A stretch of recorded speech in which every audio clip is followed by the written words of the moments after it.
A gente tem inscrita a Viviana Bardenmeiker, isso? Isso.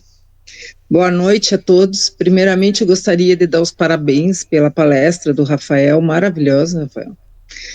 Também eu fiquei pensando sobre o que tu falaste. Eu vou me apresentar primeiro.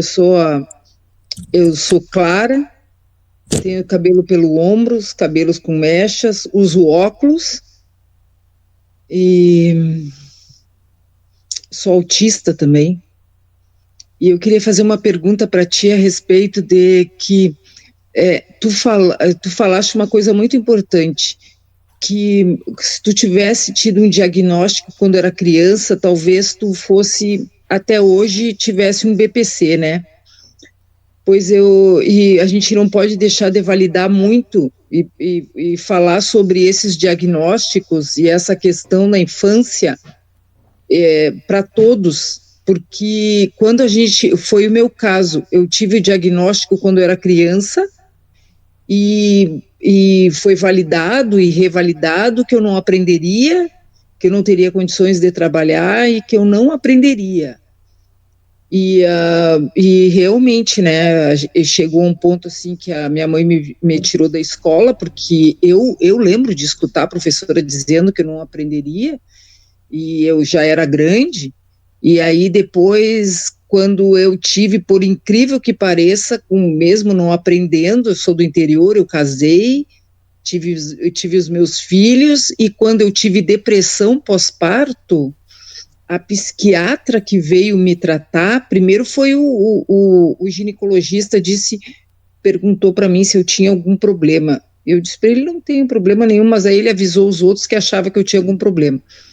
E eu quero dizer para vocês que uma psiquiatra muito interessada, no meu caso, ela disse que achava que eu aprendia sim, perguntou por que eu não trabalhava, e o porquê, até quando eu tinha estudado. Aí eu falei para ela, né? E ela disse assim para mim, bom, nós vamos ter que rever todo esse teu histórico, esse teu diagnóstico. Eu quero dizer para vocês que eu vi a colega falando ali que é de abobar mesmo, é de impressionar, não é? Quer dizer que não sou só eu. Eu fui para o mercado de trabalho com 40 anos. Eu fui para o mercado de trabalho.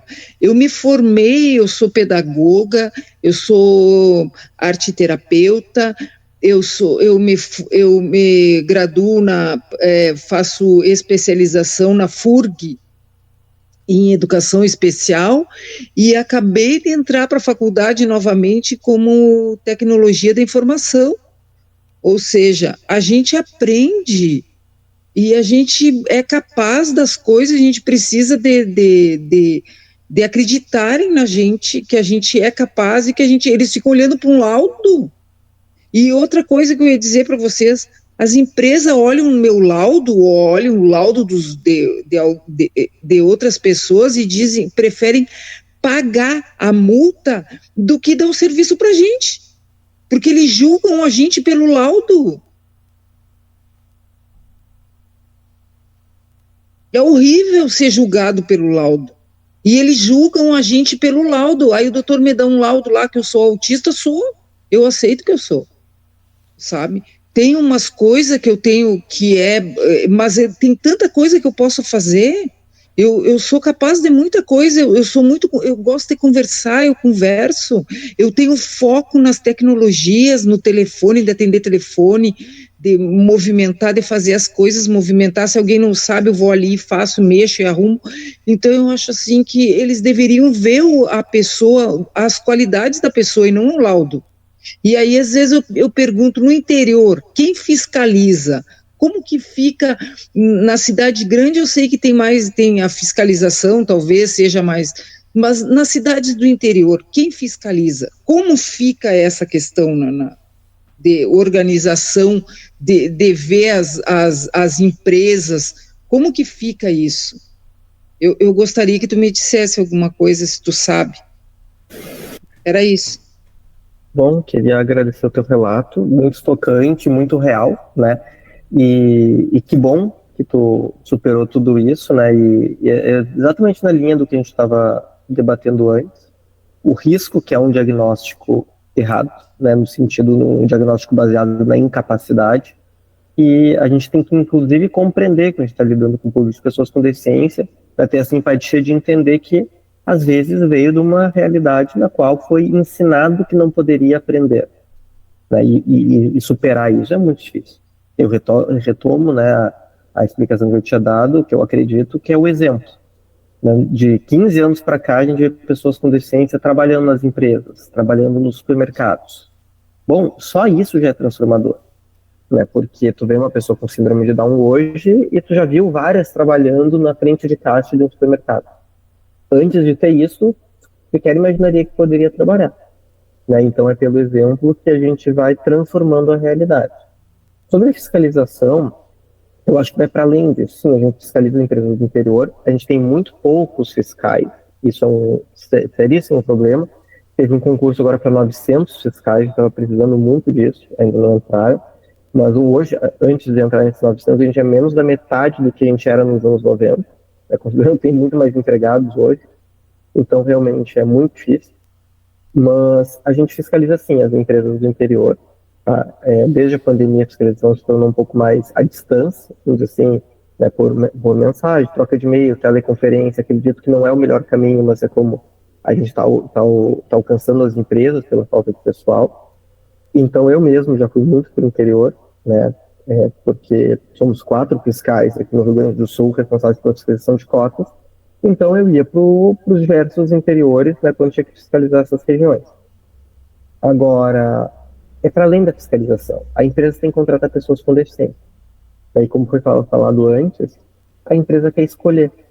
Ela vê um laudo, e isso é uma questão muito complexa na deficiência psicossocial, né, principalmente a gente vai falar de esquizofrenia, transtorno afetivo bipolar, que não é o teu caso, mas eu uso como exemplo, porque se o médico, né, o psiquiatra, descreve bem as limitações da pessoa, a empresa fica com medo, não quer contratar.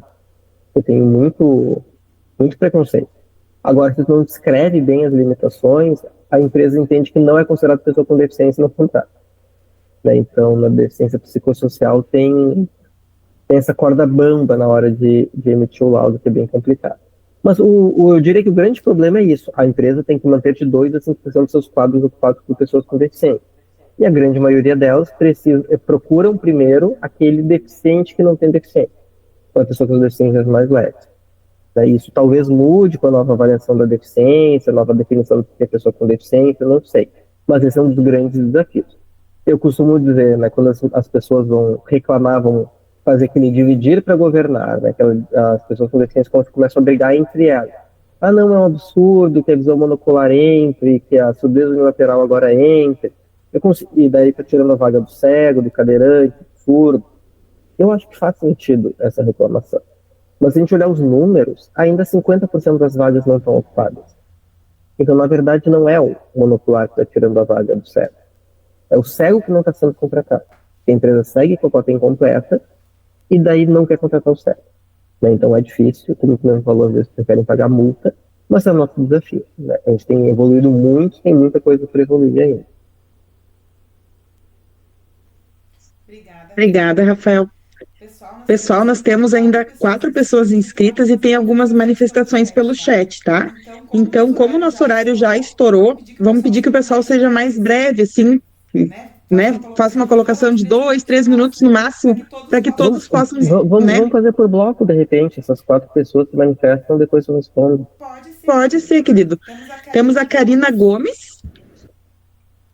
Boa noite, gente, tudo bem? Aqui é Karine Gomes, eu sou uma mulher branca, de 1,48 m, tenho cabelo tingido de laranja, uma mulher ruiva, estou com uma blusa de lã laranja, e aqui atrás vocês podem ver a porta do meu escritório e livros na estante.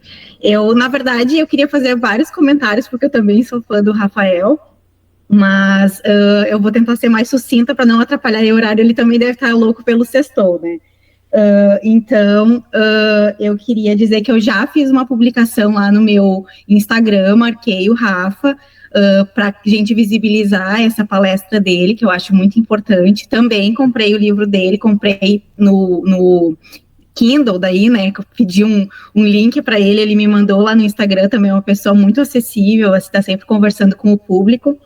E queria dizer que o teu trabalho é muito importante e achei fantástica a tua colocação de que as máquinas deveriam estar trabalhando para que a gente pudesse se dedicar às artes, à pesquisa e a vivermos mais a nossa vida como seres humanos, né, de forma mais completa. Acho que isso é muito importante. E acho que a gente também não deveria se apresentar pelo nosso trabalho, pela nossa formação. Nós deveríamos ter espaço para ser quem somos, inclusive como pessoas com deficiência, e aqui eu, como uma mulher fibromiálgica, me sinto muito representada. Muito obrigada pelo teu trabalho, tá, Rafa? E eu queria só fazer uma colocação para a colega Betina, que falou sobre as Libras.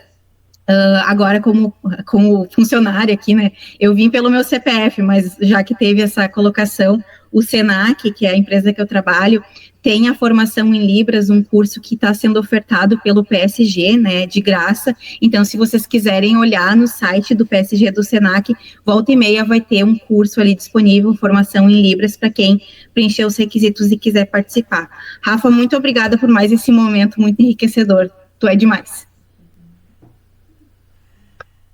Karine, obrigada, e que bom que tu divulgou o curso. Para nós é muito importante, a gente quer mais é poder compartilhar essa acessibilidade, né? Bruna de Araújo. Oi, boa noite, me ouvem bem? Sim, Bruna.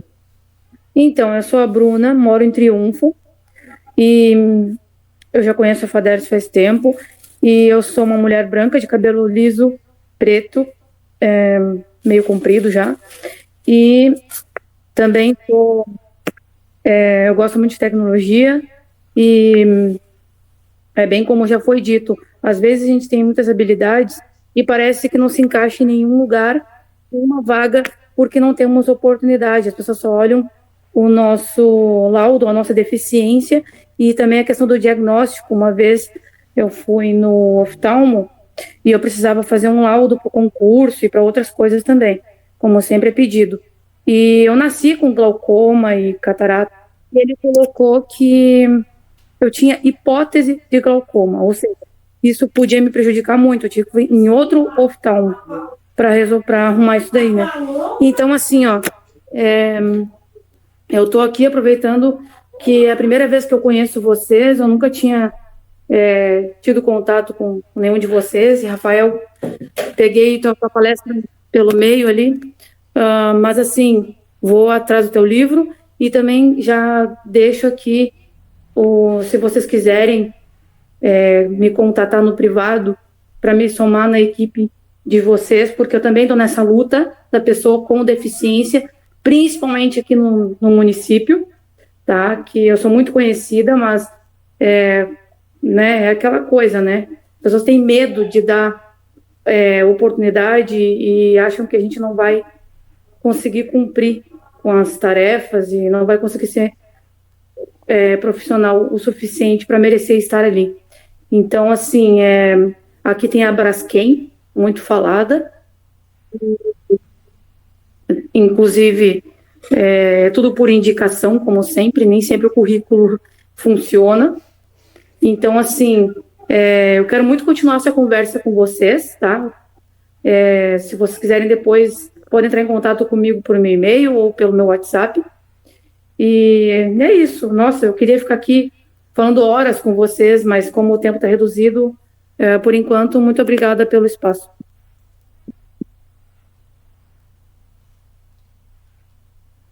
Bruna, que coisa boa. Nós vamos disponibilizar a nossa palestra no Instagram da FADERS, tá? No Instagram não, no YouTube da FADERS. Então, o pessoal que acessar ali vai poder comentar, de repente, o seu Instagram e a gente começa a se seguir e começa a trocar informação. Acho que seria bem importante. Tu quer complementar? Que eu esqueci de falar que eu sou voluntária atualmente na Associação de Cegos do Rio Grande do Sul, a CEGS. Ai, que beleza. Temos a Gislaine. Gislaine vai se comunicar em Libras.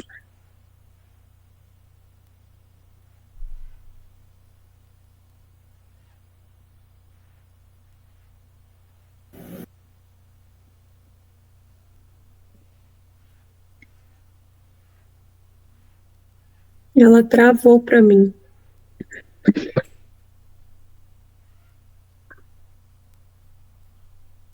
Então a Gislaine está dizendo que é um prazer, Rafael, te conhecer. Eu sou uma mulher surda, né? A Jéssica está fazendo a minha interpretação para o português. Realmente essa questão das empresas é muito difícil de ofertarem vagas, principalmente para pessoas surdas.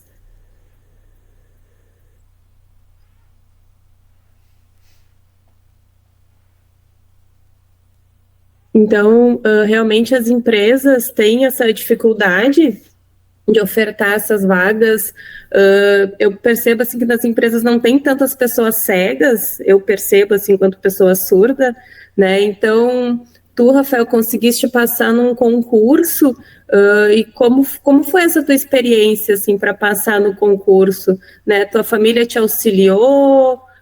Como foi, né? Eu percebo que para as pessoas que têm uma situação de vida mais complicada, vivem em uma situação de vulnerabilidade, é muito mais difícil, assim, acesso, porque muitas vezes a família não auxilia, não dá todo esse apoio para a pessoa com deficiência. Então, seria essa a minha colocação. Obrigada. E para encerrar o nosso bloquinho, então, a gente tem o colega Dilceu Júnior. Boa noite a todos. É uma alegria estar aqui com o nosso palestrante, o Rafael. Boa noite, Rafael. Tudo bom? Estava ouvindo ali tu falando com toda a experiência e todo o conhecimento, né, nesse assunto da empregabilidade da pessoa com deficiência, né? Eu, como pessoa com deficiência também, eu sou um cara cadeirante, né? Sou colega aí das colegas também na FADERS.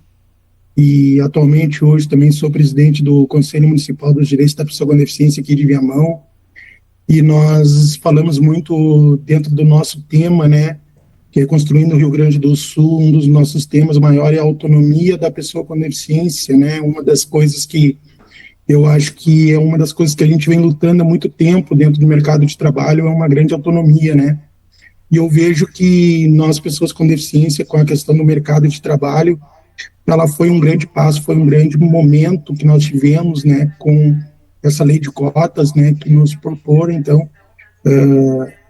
essa inclusão no mercado de trabalho, porque a gente sabe o quanto existe ainda empresas resistentes a nós, né, nós ainda sofremos ainda no estado do Rio Grande do Sul, até nível de Brasil, ainda essa dificuldade, né? Tem muitas pessoas com deficiência que ainda não conseguem se integrar, não conseguem se incluir dentro do mercado de trabalho porque as empresas alegam um milhão de coisas, e uma delas que nós sofremos muito, nós que somos, no caso, cadeirantes, né? Nós que temos deficiência física, a gente enfrenta muito com a questão da arquitetura, né? Dos prédios, enfim, a falta de acessibilidade, né? Às vezes uma empresa quer empregar a gente, mas não tem um banheiro adaptado. Eu não vou mexer no prédio para poder colocar um funcionário, por exemplo, com algum tipo de deficiência, ou que seja mesmo um cadeirante, né, que não possa, então, exercer e que não possa, então, entrar, né, e não possa se incluir. E isso é muito triste para nós, né, porque nós vamos trabalhando já há muito tempo em cima disso. E uma das coisas que a gente sempre procura também dentro, que quando a gente entra numa empresa, e a gente ser completamente reconhecido, né, como pessoa com deficiência e como grandes profissionais, né. Eu acho que é uma das coisas que a gente precisa também, né, ser reconhecido. Por exemplo, eu tenho a minha esposa que hoje ela trabalha num grande hospital de Porto Alegre, né, e ela tem um trabalho excepcional, e ela é uma pessoa bem independente, e a gente sabe o quanto ela poderia contribuir mais, né. Então, esse reconhecimento, às vezes, ele não vem como a gente espera. Então, a gente sempre luta por isso, né? A gente quer que as pessoas tenham a sua autonomia, que tenham o seu direito, né? O seu direito de ir e vir, que é uma das coisas que a gente luta também, né? Porque antes da gente ir para o trabalho, a gente tem que ter, então, toda uma questão de planejamento, né? A gente precisa que as cidades estejam acessíveis para que a gente possa também chegar a empresa, né? Então, tudo isso a gente passa por essas dificuldades. Então, não é somente da empresa, mas também como as nossas cidades também não têm muito a oferecer, né? Então, a gente sofre com esse problema de acessibilidade. Só queria deixar esse recado, então, e dizer que essa participação nossa, né, é muito importante, e que a gente consiga, então, né, trazer dentro desse debate, né, assim, grandes frutos, né, e que a gente possa refletir, então, e que as empresas, elas vejam a pessoa com deficiência de outro jeito, vejam pela capacidade de cada uma, e não sim pela sua deficiência, e que a gente possa realmente ser incluído como a gente quer, né, a gente ser um cidadão comum como todos, e é uma das nossas lutas, né, e de parabéns aos colegas por ter, né, organizado esse evento e trazer esse debate cada vez mais aí, para que a gente possa ajudar e contribuir aí com vocês. Muito obrigado aí, uma boa noite. Rafa, podemos acrescentar só mais uma perguntinha, que a Patrícia Rodrigues entrou, solicitou a fala.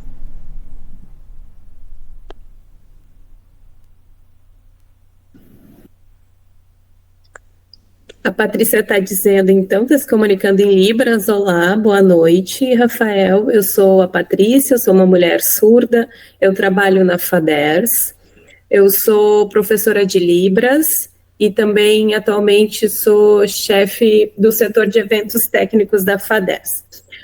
Então, eu assisti aqui a tua fala, Rafael, e realmente foi assim, impressionante, muito interessante, né, essa questão de se colocar também no lugar de outras pessoas com deficiência, da experiência dessas outras pessoas também. E eu percebo que até hoje realmente ainda há muitas falhas, muitas coisas assim que faltam. Ainda tem muitas falhas nessas questões das cotas dentro das empresas, né? Por exemplo, 2 pessoas cegas e uma pessoa surda, por exemplo, principalmente para essas deficiências, eu acho que é uma coisa mais que a gente percebe, por exemplo, no momento de uma entrevista. Vou dizer um exemplo, assim, sobre cada uma dessas questões.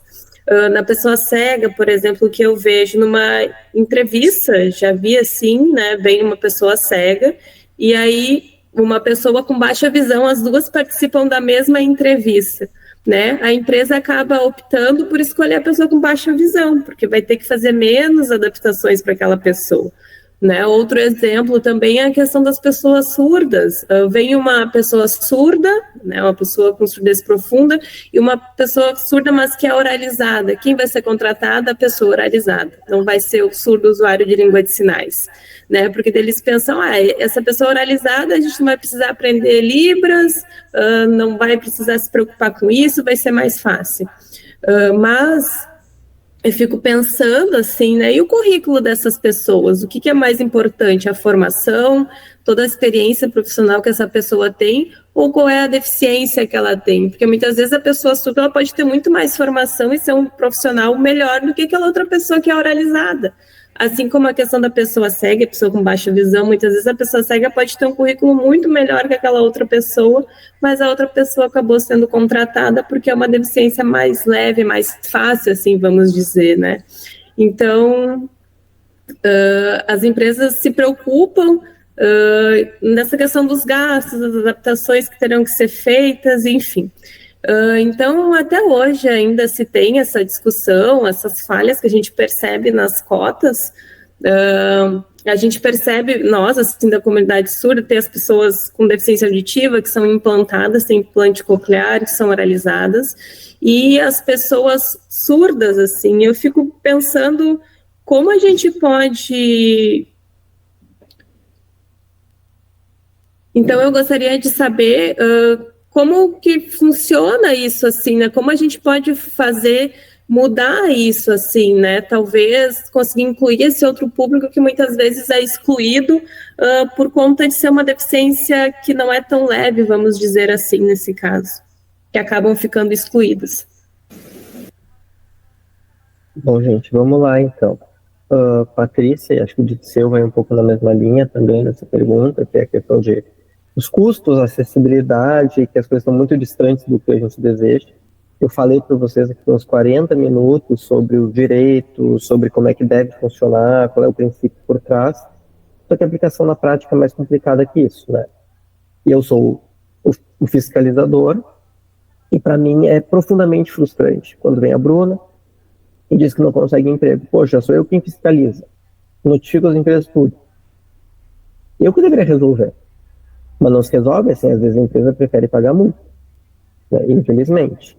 Como escolher o tipo de deficiência? A lei, ela diz que tem que contratar pessoa com deficiência, qualquer deficiência. E eu gostei muito, Patrícia, desse teu dilema que tu traz, uma pessoa com baixa visão, né, ou com oralizada, com um currículo pior, e uma pessoa cega ou com surdez profunda, né, em um surdo, que se comunica em libras, com um currículo melhor. Né? E daí, eu acho que esse teu exemplo demonstra o quão claramente a lei de cotas, embora tem que trazer, ela seja fundamental e necessária, ela tem seus furos. Tem seus furos. Eu costumo dizer que não tem que fazer uma disputa entre a pessoa com deficiência mais leve e a deficiência mais grave, única e exclusivamente porque ainda tem 40% das cotas ainda não cumpridas. Né? Então, vamos lá. Eu acho que não é que ele prefere escolher a pessoa com surdez oralizada do que a surdez profunda, ou a baixa visão, ou o monocular em vez do cego. Eles não estão contratando o cego e a surdez profunda. Né? Porque senão, né, a gente já estaria com todas as cotas completas e eu acho que essa reclamação seria válida. Como ainda não estamos, as pessoas só não estão sendo contratadas. Agora, como solucionar isso? É difícil identificar discriminação, processo seletivo, porque sempre vão alegar não tem perfil. Às vezes a gente consegue identificar discriminação e fazer uma penalização específica que é bem cara, é 10 a 15 vezes maior o salário da empresa, por discriminação. E eu acho que a gente pode pensar em que qualquer alteração na lei de cotas assusta, porque tem gente o tempo todo querendo acabar com a lei de cotas, ou querendo flexibilizar, ou querendo dizer, nesse tipo de cargo não vale. Foi dado o exemplo da Braskem, né? Eu estava enfrentando semana passada um projeto de lei para dizer, olha, essa empresa tem que pagar periculosidade e insalubridade, não tem que contratar pessoas com deficiência. E tem gente que compra esses argumentos, né? Mas, assim, uma alteração que acho que vale a pena refletir, eu sei que tem já pessoas que são bastante contra, é como se uma pessoa, agora que vai ter a avaliação de cada da deficiência, que vai ter a gradação da deficiência leve, moderada ou grave, de repente fazer com que a deficiência leve conte meia cota e a grave conte 2 cotas. Alguma forma de incentivar. O empregador, ele pensa com o olhar do lucro. E é difícil mudar isso. É uma lógica, embora a lei seja muito bonita em dizer, né, o enfrentamento sempre tem que ser, inclusive, a multa serve para isso, né, para ver que o lucro envolve também incluir para não ser multado, lamentavelmente. Respondendo para a Bruna, inclusive, acho que é Bruna, né, de Triunfo, eu não sei se tu já tentou enviar o teu currículo via nós, lá da fiscalização. A gente manda os currículos das pessoas com deficiência que estão procurando emprego e não conseguem. Se tu quiser, pode tentar enviar por nós, a gente não faz seleção, perfil, a gente só manda para todas as empresas que estão sendo fiscalizadas. Para nós é bom, porque prova que não faltam pessoas, porque o chororô das empresas é que não tem pessoas para serem contratadas, então quando a gente manda os currículos, resolve, dizendo, olha, não faltam pessoas. Ajuda para a pessoa que está procurando emprego e ajuda para a empresa ter mais uma fonte de encontrar candidatos com deficiência. Mas a gente não é o Cine, a gente não é um órgão intermediador no job, então a gente só manda para as empresas que cadastram. Às vezes ajuda. Tá? Então, Bruna, se tu quiser mandar lá, pode mandar para ana.costa@trabalho.gov.br. Ela vai estar bem encaminhada. Eu não estou dando o meu, porque meu sobrenome é mais difícil de escrever, ana.costa é mais fácil, @trabalho.gov.br, e porque eu também não estou fazendo essa atividade agora mais no Rio Grande do Sul, né? Agora como estou coordenador nacional.